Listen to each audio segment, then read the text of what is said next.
Hot Mess Express is, of course, the segment where we pull slips of paper out of a train car, discuss them, and then decide, what kind of mess was this?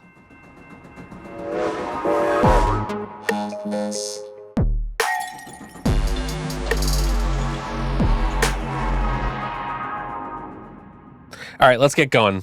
Number 1. Kevin, Ring has canceled its partnership with Flock Safety after a surveillance backlash. As a story from The Verge. So, Casey, this is one of the most bizarre stories in recent months from the tech industry. Did you see the Super Bowl commercial that Ring put out? It rings a bell.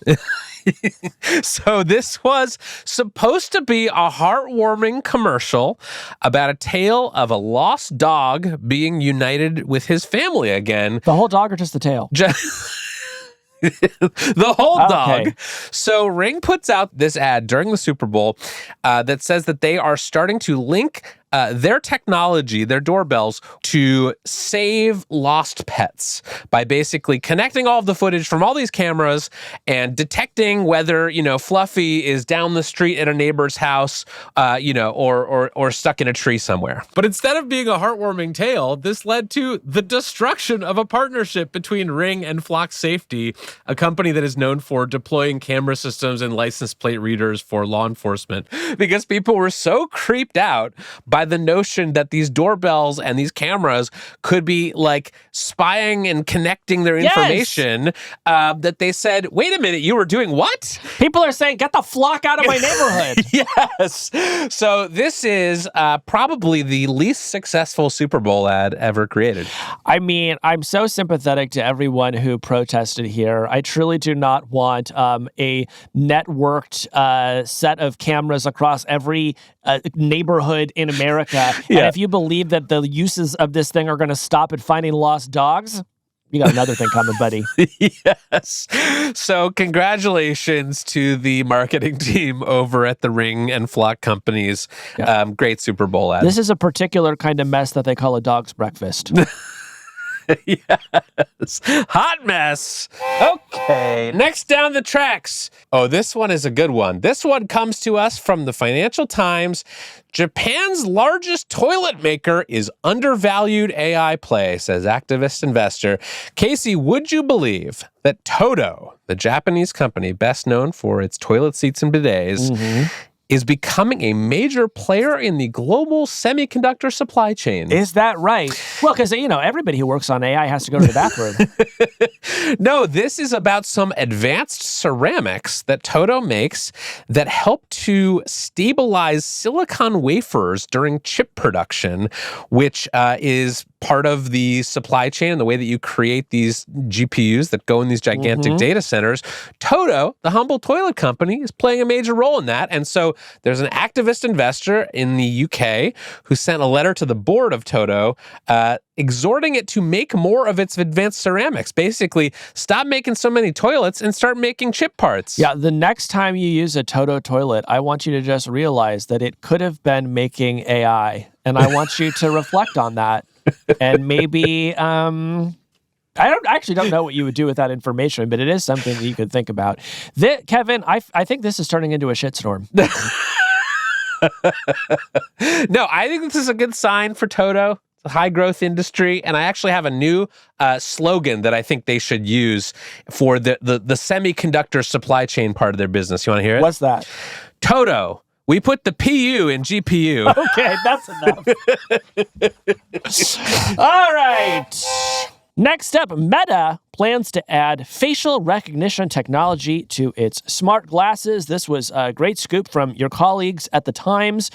This feature, which has internally been called Name Tag, would let wearers of smart glasses identify people and get information about them via Meta's AI assistant. And this is apparently something that the company has been considering. I was told this week it is still being considered. But I think the quote that got everyone's attention from this story, Kevin, was from an internal document published last May inside the company, in which Meta Reality Labs wrote, quote, "We will launch during a dynamic political environment where many civil society groups that we would expect to attack us would have their resources focused on other concerns." What do you think they're talking about there?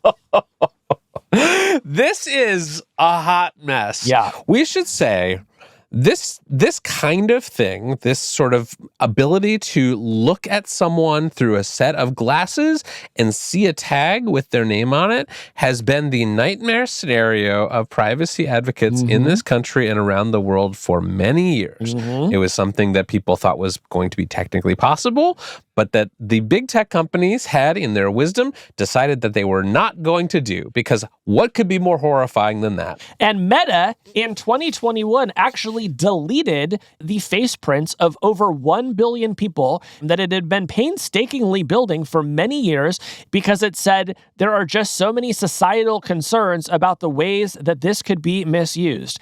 And about 4 years and change after that blog post, we are now learning that the company is back at it again. Back at it again. Well, I will say something that I think frequently, which is it's a really good thing that Meta sucks at developing AI, because if they were good at it, it would be terrifying. All right, next up. This one comes to us from Sky News Australia. Outrage as Aussie Uber driver charges $5 to turn on air conditioning unit during Heatwave. This was a story that came to us from TikTok, where a woman named Lexi Pickering detailed her recent Uber ride from the airport. She said that during the 35-degree heat, which is Celsius, I believe that's very hot, she requested that the driver turn on the AC. However, the driver allegedly refused unless she paid him $5. Casey, what did you make of this? I'm still trying to figure out how much 35 degrees is in Fahrenheit. It's very hot. Hold on. That's 95 degrees Fahrenheit, Kevin. Yes, during a heat wave. So do we have any insight? By the way, for some reason, the funniest words ever said on this podcast, this story comes to us from TikTok. How do we know it's even true? Is this person just rage bait farming on TikTok? So this became the talk of Australia, and an Uber spokesman actually had to respond because this was all filmed and put up there. And they said, "We are shocked by this and apologize to the rider for her experience." And they added, this is a violation of Uber's community guidelines on the driver's part. Here's what I'd like to know. Why would it cost the driver any more money to, have AC? It doesn't. It doesn't it's just a scam. it doesn't drain the, gas faster or anything It probably like that? does, marginally. Yeah. But not $5 worth. Come on, man. I don't know. I think I'm on the driver's side here. Come on. If this person wants extra service, you got to pay for it. It's like flying Spirit Airlines, Wait, you are famously the person who hates taking Ubers because there's a human in them. I do hate Now that. you're saying you don't mind if it's like a, heated sauna in there? Here's what I'm going to say. Driving an Uber is a bad deal for most Uber drivers. So, they're going to have to start adding these junk fees, or Uber could just start paying the drivers more. So those are your choices. I don't love the choices either, but this is the world we're living in, folks. This is what we call an economic mess. Yes. Supply, demand, No, wages. This is a hot mess. This is a 35-degree Celsius mess. Let's see what's next up. This one comes to us from Business Insider. Death isn't the end. Meta patented an AI that lets you keep posting from beyond the grave. This filing, granted in late December and originally submitted in 2023, describes how a large language model could replicate a person's online behavior using their past data. Meta says the patent does not mean that the feature is coming and that they simply needed to protect their idea here. But Kevin, what do you make of the idea that Meta's patented AI could take over your account after you die and keep posting? I'll repeat what I said just a few minutes ago, which is that it's a very good thing that Meta sucks at making AI systems, because every idea coming out of that company for the past year has been, what if we just made the worst ideas from science fiction a reality? I've heard of the dead internet theory, Kevin, but this is ridiculous. This is actually the literal dead internet theory. If you've never heard of this, by the way, the dead internet theory is just basically that a lot of the activity online, including ad impressions and everything, are all faked because it's all just sort of bots on the internet. This is the patent that could make that possible. Yeah, when we said that we wanted AI in Silicon Valley to let us live forever, this is not what we meant. So what kind of mess is this? I don't know. You tell me. I think this is a sort of cold mess, and it's like that particular chill of a body that is sort of been laying out on a slab for maybe 48 hours waiting to be autopsied. Okay, it's really dark. Next up. Okay. last up, pulling up the rear on the Hot Mess Express, we have a story from Wired. I tried RentAHuman, where AI agents hired me to hype their AI startups. Comes to us from Reese Rogers at Wired, who started using a website known as RentAHuman, where AI agents can pay humans to do things for them. So Reese sort of tried to do a bunch of these tasks. One bounty offered $10 for listening to a podcast episode. Great idea. And tweet out an insight from it. Oh, he'd get hazard pay for that. Yeah, some podcasts you have to pay me a lot more than $10. Another agent tried to hire him to deliver a bouquet of flowers to Anthropic as a special thanks for developing Claude, which I think will get you banned from the building. And do not show up at the Anthropic office with flowers. Yes, they have very tight security over there. And finally, he applied for a bounty to hang some flyers for a Valentine's conspiracy around San Francisco, paying him around 50 cents a flyer.